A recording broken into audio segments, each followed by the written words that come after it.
they want to show how meaningful their projects are to meet regulatory goals, we can help them to measure this, to create data that is trusted by the regulators. And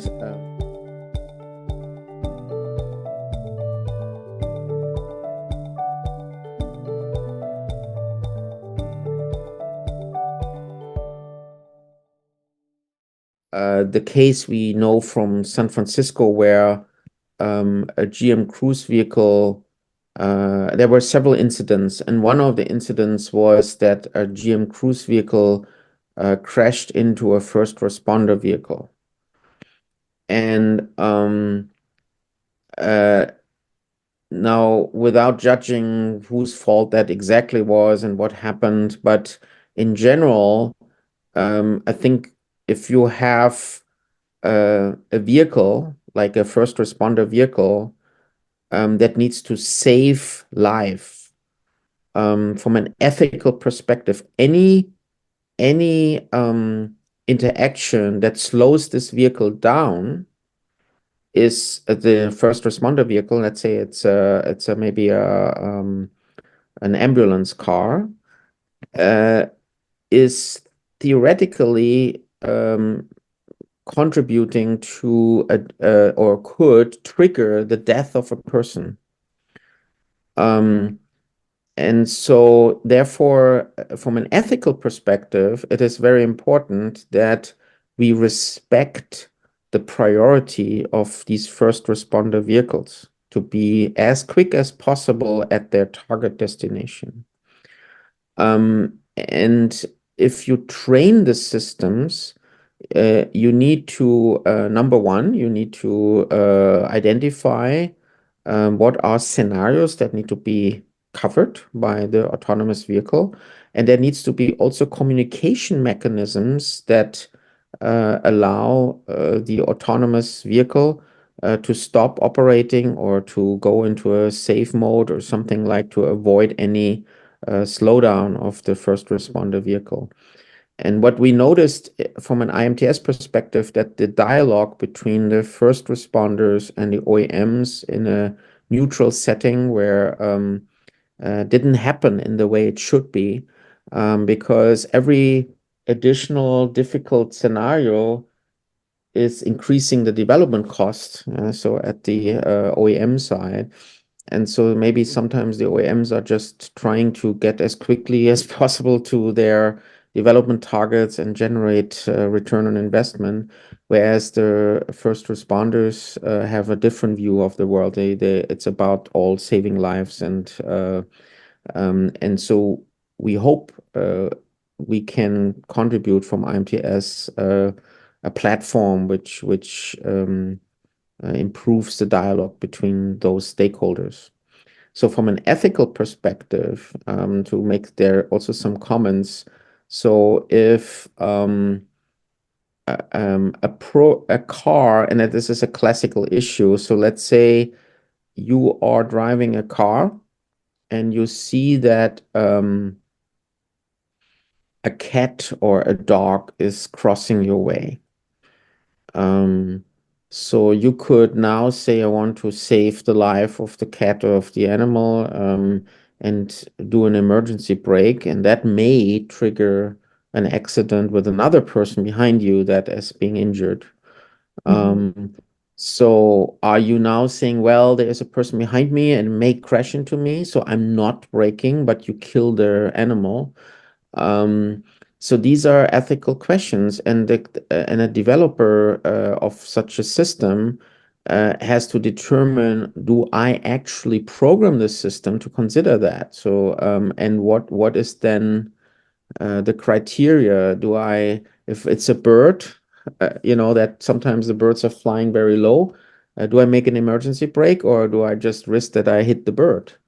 And if it's a human person, let's say we have an unavoidable crash, but we say, oh, I can either direct the car to hit this car, and there may be an older person in it, or in another car as a kid. So at the moment, these are very tough questions to answer. And uh, it is not yet solved, right? So this how to deal with this, and I think we need to find solutions there. And by the way, there are, just driving in Texas, Yeah. illegal. You are guilty of the accident if you brake for an animal and somebody crashes, even If if you it's break for what? Say again. If you. for an animal on the road. Okay. Yes. Yes. You are actually responsible for the accident if the car behind you rear ends Yeah, you. but I mean, from an ethical, so if it's a person that owns a dog, or let's say it's your own dog, so let's say you're driving out of the house. So what do? Are you driving over your own dog, or are you saying, well, because Okay. maybe, yeah, so these, You pointed very clearly the yeah, rules are the rules, and people are exactly. making Yeah, last minute or instant yeah, judgment on the rules, right? exactly. Gave a Yeah. very good example. For instance, I automatically brake if I have an animal in front of me. I don't Yes, think about yes, the yeah, consequences of being rear-ended. I don't have time to look in the mirror to see correct. if it's something close. I think there is instinct behavior. So here's the issue. So if you're an animal lover, so let's say you really like animals, and let's say it's maybe dogs or cats, and you would just instinctively break. Okay, Exactly. it's in your You nature. don't You want accept the you, animal. you don't process the information in the Yeah. same way an AI system will So, say, oh, but this is now an the AI system doesn't know that, right? So it would have either to be programmed, or it would actually have so much knowledge that it knows your personality and would mimic you. So, so that's, I, yeah, this is this is the stuff for the future. And again, I think Isabella can talk about yes, yeah, AI that learns our personalities, learns our yeah, yeah. the One thing I wanted to mention, which is really important, I think, is that the intent of the vehicle, what is actually it's about to do, needs to be communicated to other vehicles, um, also including pedestrians.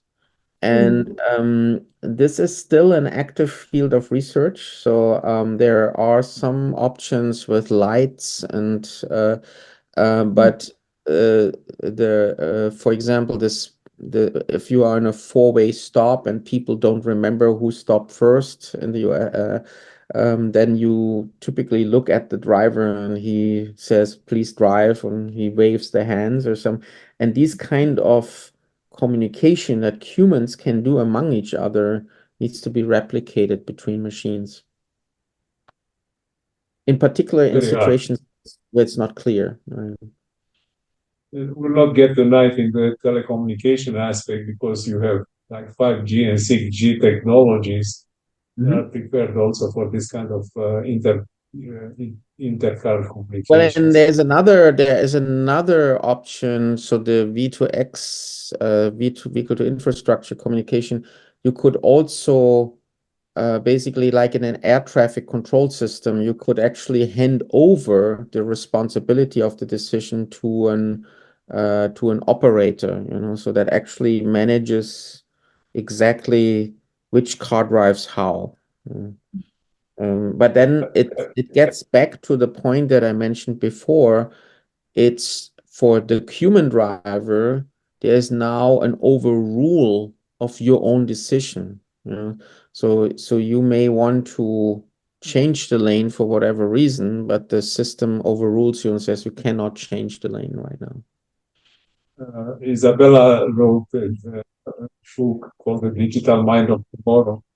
And, Hmm. I'm not sharing maybe a secret by saying that we're trying to get to the digital mind of today. You gave us a very good Hmm. feedback where really not pun intended, but the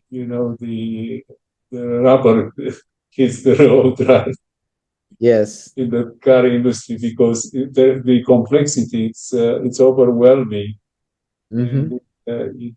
actually shows for people that are concerned that AI will take over, shows the complexity of the human participants in the ecosystem, if you are.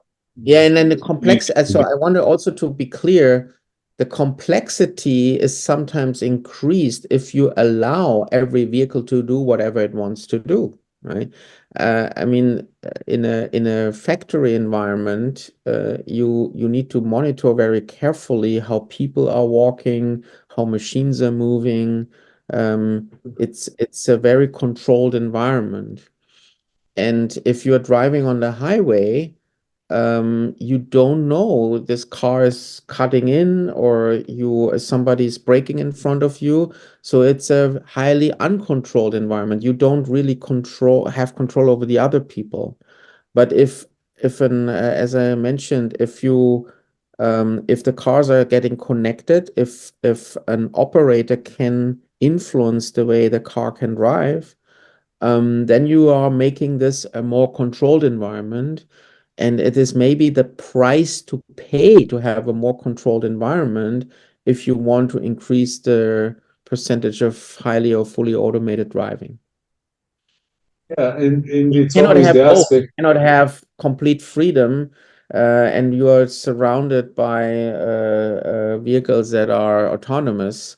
That doesn't work, right? So it's not working that way. Yeah, it's very interesting, but I want to spend, since we came Yeah, into, from one angle into regulations and so on, yeah. European Mm-hmm. Union in particular, and I think California are Mm-hmm. advancing the regulations toward sustainability, toward Mm-hmm. ESG reporting. It also pertains to the supply chain, right? Because in Europe, Yeah. the car companies will have to report on their suppliers, right? From Mm-hmm. where the rubber, for instance, is the natural rubber is tapped in, I don't know, in Brazil, and Yes. ends up on a tire on a BMW, right? Yeah. Michelin tire. So the Um, question is how this plays in IAMTS. the way we started this was we had first discussions about a year ago with Imperial College in London. And so I know there a professor who basically told me that the Dyson School of Engineering and then the Business School of London, Imperial College London, were starting to work on questions of sustainable mobility. So, what is the impact of the sustainability initiatives of companies that are in the mobility sectors? And he reached out to me and wanted to know whether that is a topic of relevance for IAMTS. And so at the time this dialogue started, we were very focused on safety and security and not so much on the sustainability. But we then organized a forum, like a panel at the World Economic Forum in Davos, and it was sponsored by Imperial College. And I brought several members from IMTS into this panel. Um, and we started discussing what is the future of mobility from a sustainability perspective. And then during the year, we had more and more workshops and discussions around this topic.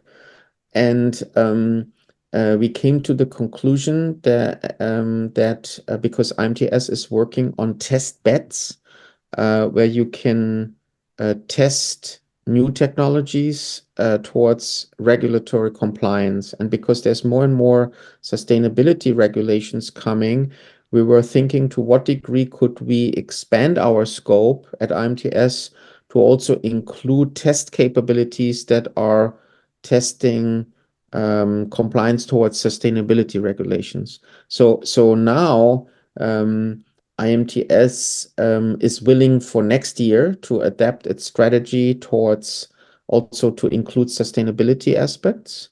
And we are also we started actually a joint a collaboration between Imperial and IEEE and IMTS to work towards sustainable mobility goals. So it was a journey. It started a year ago, and I have to give credit to Imperial College to stimulate us to work in this direction. Actually, our experience working with supply chains actually studied. One of the studies was on, one of the research we've done was on the car industry. Mm-hmm. And one of the problems we notice is the flow of information. So usually the flow of information was from the customers, the end customers, the car companies toward the supply chain. And now the information has to flow also in reverse.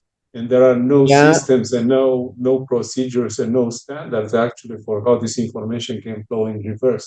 So take a very simple example. For instance, you have Volkswagen and Mercedes-Benz and BMW all having Michelin tires and having different sustainability requirements for Michelin or any of the other tire companies like Dunlop, because they are Yeah. not aligned. There is no standard mechanism. There is no alignment. Yeah. So And to they give you, yeah. Please go ahead.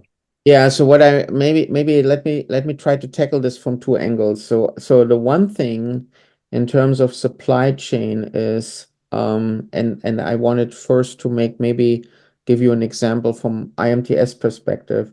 So what we are doing normally at IMTS, we are trying to figure out, is an L3 and L4 system safe to and secure to operate? And the way we do this is we are exposing the vehicle to different scenarios, driving scenarios, try to monitor its behavior as response to this scenario, and then try to estimate whether the response is safe enough. So that's very simplified speaking, but take now maybe a car that says it has a certain energy efficiency. And so, and for some reasons, it's less energy efficient as the manufacturer claims. That could have implications that it has a lower range. If it's in full electric vehicle, then it's being told by the OEM. So you want to have a neutral setting where that is being tested. How energy efficient is actually that vehicle? Can the customer trust into these values that are provided by the OEM? Or is there a regulatory expectation that we don't want to have 5-ton electric vehicles on the road? So maybe the regulators say, well, there's a limit, right? So you can only have the car needs to meet certain criteria. So we need to first look, how do we measure that? How do we create trusted data for the regulator? And typically, we first look at the product itself. So that's typically related to Scope 1 emissions. Then we go into the supply chain. And so we also need to look into production of the OEM itself that I mentioned before. So how energy efficient is actually, or environmentally friendly is the production. But then you need to include the supply chain into this. And because the OEM does not control directly the suppliers, there needs to be estimates how energy or how sustainable is the production in the supply chain, and that brings us into Scope 3. So I think that to align all this, that's a big challenge.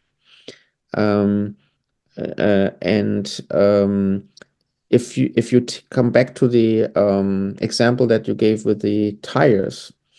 So, for example, if we do have non-tailpipe emission regulations, um, then maybe it becomes now very relevant how a specific tire performs if it's paired with a specific car. And then to make sure that in that combination, the OEM hits the regulatory requirements. And we had some discussions at IMTS, for example, how we use autonomous driving to do realistic driving tests with autonomous cars to measure the tire emissions. So we had some thoughts on this already. So how do we test this? What are requirements for the test bed for this? And that is maybe an example how we would get involved in this topic.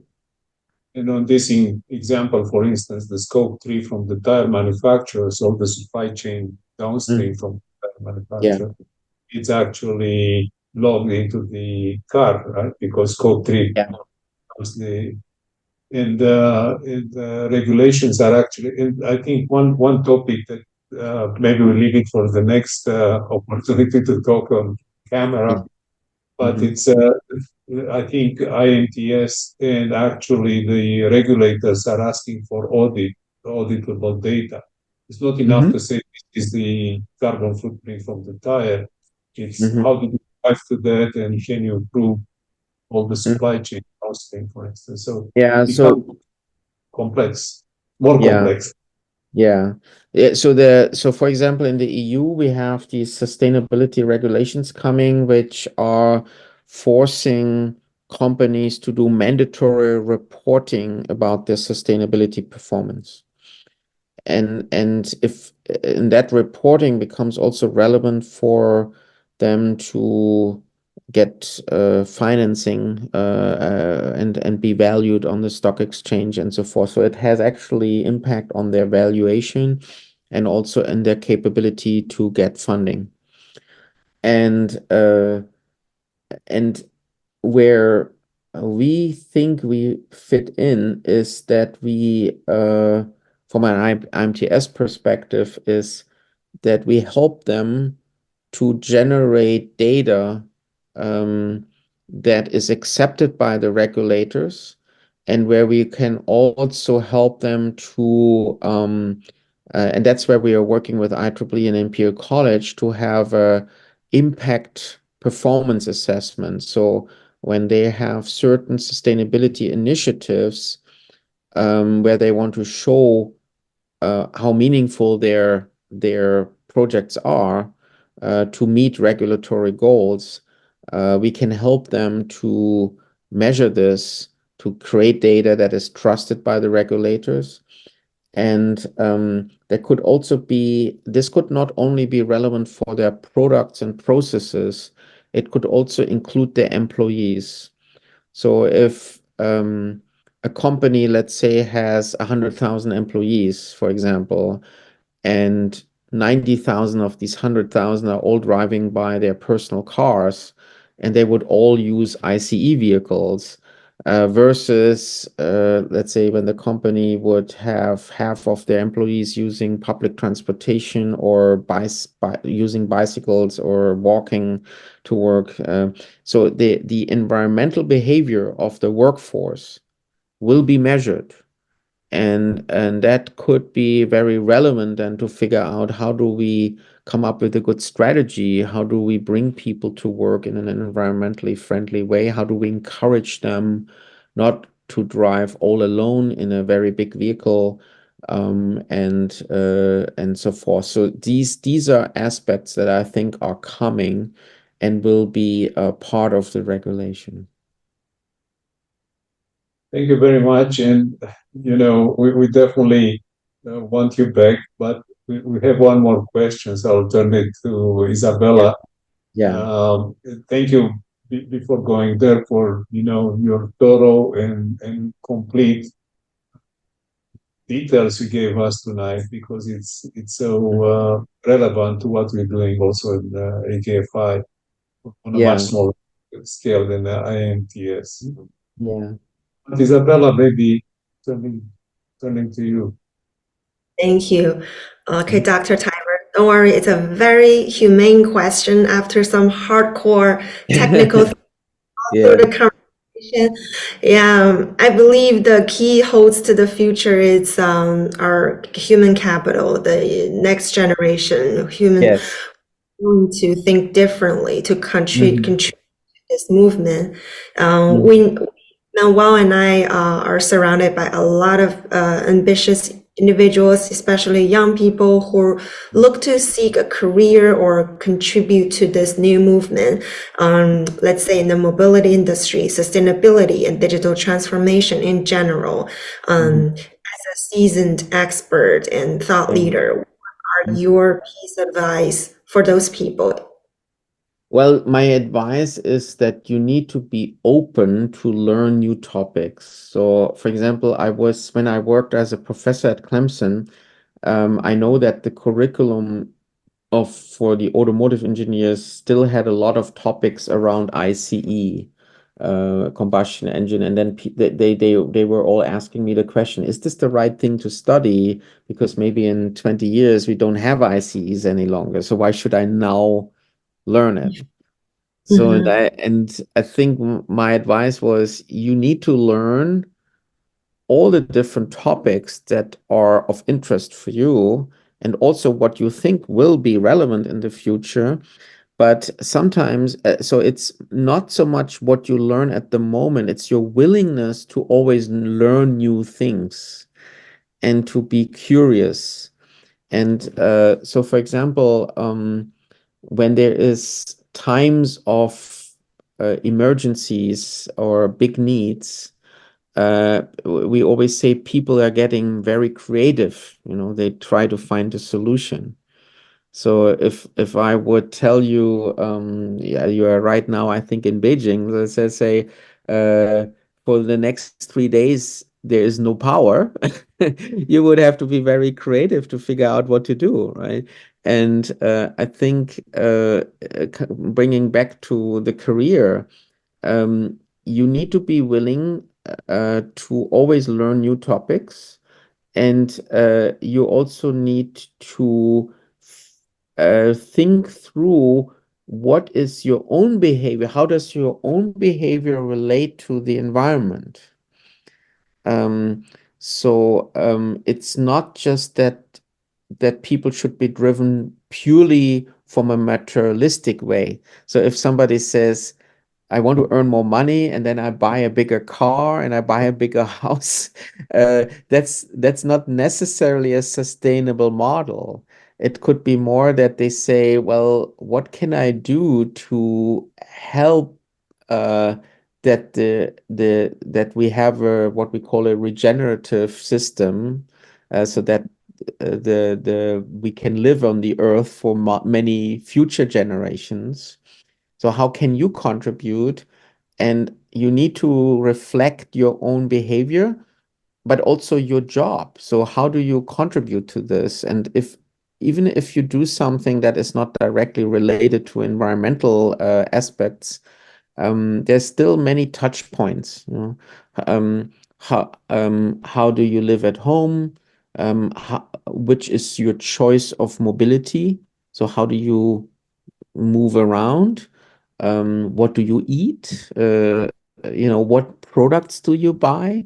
What services are you using? Even if you are connected to a computer and you need to think, okay, there behind the computer are data centers. Data centers need power, and so forth. So, I think the future generation needs to be a little bit more reflective of all those dependencies and need to find their own place, how they can contribute that the earth stays livable, right? And not just be too opportunistic.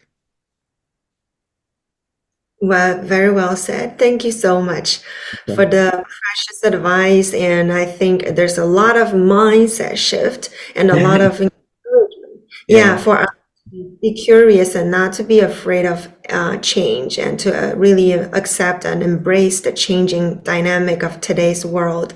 yeah. Um, Thank you again, Dr. Taiber, for everything. And thanks to our audience for tuning in. Make sure to join us every week for a new episode of AKFI's Actionable ESG Talk series, where you can gain new perspective on how to mitigate risk and create value by integrating ESG and digital transformation. Until next week, goodbye for now. Bye, Dr. Taiber. Bye, Noel. Thank you. Have a good night. Bye-bye. Thank you. And thank you, Dr. Taiber. Thank you. Bye-bye.